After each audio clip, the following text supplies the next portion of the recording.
ये हमारी फ़ौज है, इमरान ख़ान की फैमिली, बल्कि उन्होंने मुझे ख़ुद कहा मैक्सिमम या फ़ौज में हैं या ब्यूरोक्रेसी में। हम उनसे मोहब्बत करते हैं, वो हमारे मुल्क की खातिर जाने देते हैं। मगर सवाल ये पैदा होता है कि पॉलिसी कौन बनाता है और वो फ़ैसले रिवर्स कौन करता है। मुल्क की आवाम के ख़िलाफ़ फ़ैसले वो एक शख्स करता है, और ना वो रेफरेंडम के ज़रिए इक़्तिदार में आया है या पावर में आया है, ना वो इलेक्शन के ज़रिए आया है। अगर शख्स वाहिद ने इस मुल्क को जंगल बना देना है और जंगल का कानून नाफिज कर देना है और आइन की पामाली करनी है, और वो DGISPR साहब उठ के वो स्टेटमेंट्स देंगे जो सियासी होगी, तो सियासत में मुदाखलत ये आइन की खिलाफ वर्जी सिर्फ नहीं, ये आइन शिकनी के मुतरादिफ है, और आइन शिकन की सज़ा आपके सामने है। ये अलग बात है कि परवेज़ मुशर्रफ के ख़िलाफ़ फ़ैसला आने के बावजूद, के ख़िलाफ़ अपील डिसमिस होने के बावजूद, आज अगर जस्टिस सेठ वक़ार को देखा जाए तो उसकी स्टेटमेंट आज भी फील्ड में है, जिसने कहा था कि उनकी कब्र से भी उनको निकाल के एक सिंबॉलिक सज़ा फांसी की दी जाए, ताकि आइंदा के लिए माशाअल्लाह के रास्ते बंद हो जाएं, क्योंकि यही आइन का तकाज़ा है और यही मुल्क के कानून का तकाज़ा है। देखिए, किसी भी तहजीब याफ्ता मुल्क और जमहूरी मुल्क में पुरअमन अवामी इनकलाब का तरीका सिर्फ ये होता है, वो है वोट की पर्ची। वोट की पर्ची आपने देख ली, 8 फरवरी को पब्लिक निकली। ये अलग बात है, रऊफ साहब ने आपको बता दिया, नॉमिनेशन फॉर्म छीने गए, हमारे 90% जो टॉप लीडरशिप थी उन सबके कागजात नामजदगी रिजेक्ट हुए, बशमूल मेरे, आप गवाह हैं। मैं आप मीडिया के दोस्तों को साथ लेकर गया उन करप्ट ब्यूरोक्रेट्स के पास जो रिटर्निंग ऑफिसर्स बनाए गए थे चीफ जस्टिस ऑफ पाकिस्तान ने, जिनके ख़िलाफ़ हमने पिटीशन फाइल की, तो हमारे ही खिलाफ उल्टा कंटेम्प्ट प्रोसीडिंग शुरू कर दी गई।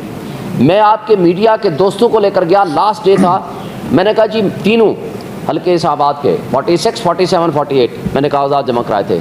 मैंने कहा कोई ऑब्जेक्शन है तो मुझे बता दें, मैं उसको फुलफ़िल करूं।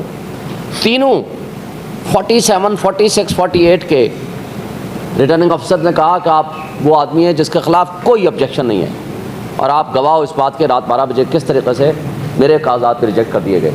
लेकिन इस बात को हम आगे चलते हैं, बल्ले का निशान छीन लिया, और न सिर्फ बल्ले का निशान छीना, उसके साथ मेरे समेत हमारे वर्कर्स के ख़िलाफ़ FIR कटी।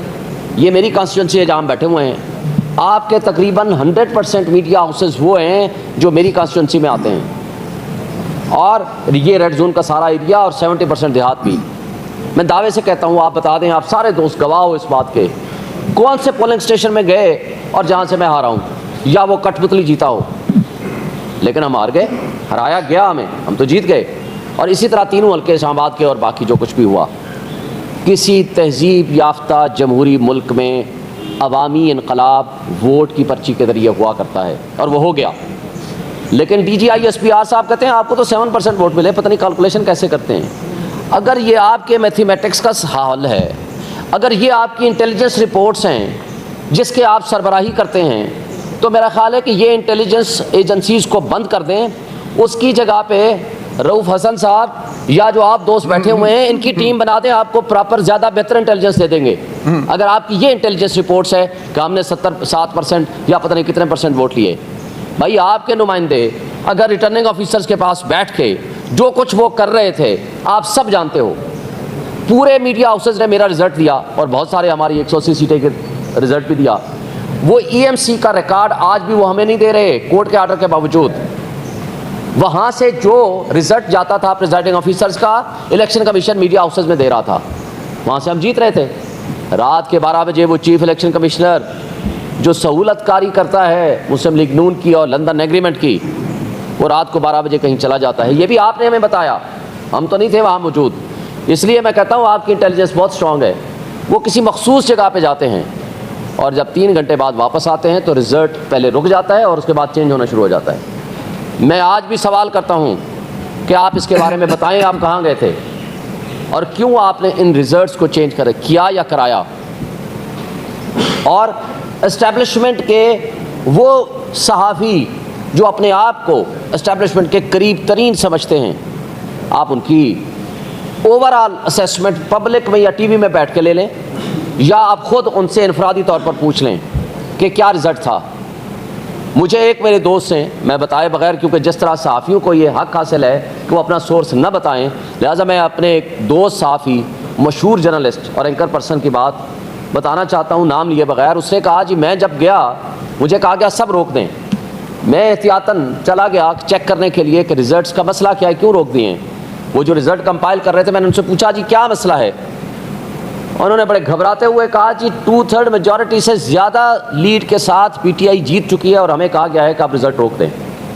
हम मजबूर हो गए हैं रिज़ल्ट रोकने पे। खैर ये अलग बात है। मुझे ये बताया जाए कि ये आपकी अगर रिपोर्ट थी, और फिर खान साहब ने भी उसके बारे में उस दिन हमें बताया 7 तारीख को जब हमारी मुलाकात हुई।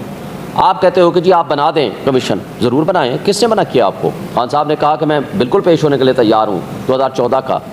लेकिन साथ उन्होंने ये भी कहा कि पीटीआई के ज़माने में 2 धरने हुए मौलाना फजल रहमान के, जो उन्होंने कहा कि हमारी किस किस से बात हुई थी, वो भी आपके ऑन रिकॉर्ड कर लें। किस किस से धरने में बात हुई और किस किस ने क्या क्या उनके साथ वादे किए एस्टेब्लिशमेंट के। और उसके साथ 2 मुस्लिम लीग नून और पीपल्स पार्टी के लोगों ने भी यहाँ जुलूस लेकर आए।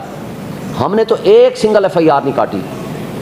यानी एक धरने से तो आपको तकलीफ है, ज़रूर करें, उसमें कमीशन से हम इनकारी नहीं हैं, मगर बाकी धरने और बाकी जुलूस। और फिर क्या आप एक सुपर सियासी पार्टी हैं? अगर आप एक सुपर सियासी पार्टी हैं और सियासत को आपने रेगुलेट करना है कि कौन धरना आइंदा दिया करेगा, कौन एहतजाज किया करेगा और कौन लॉन्ग मार्च किया करेगा, तो फिर आप एक पॉलिसी स्टेटमेंट या आइन में तरमीम करके अपने आप को एक सुपर पॉलिटिकल पार्टी डिक्लेयर करा दें, ताकि आपके पास इसका भी जवाज़ और हक मौजूद हो।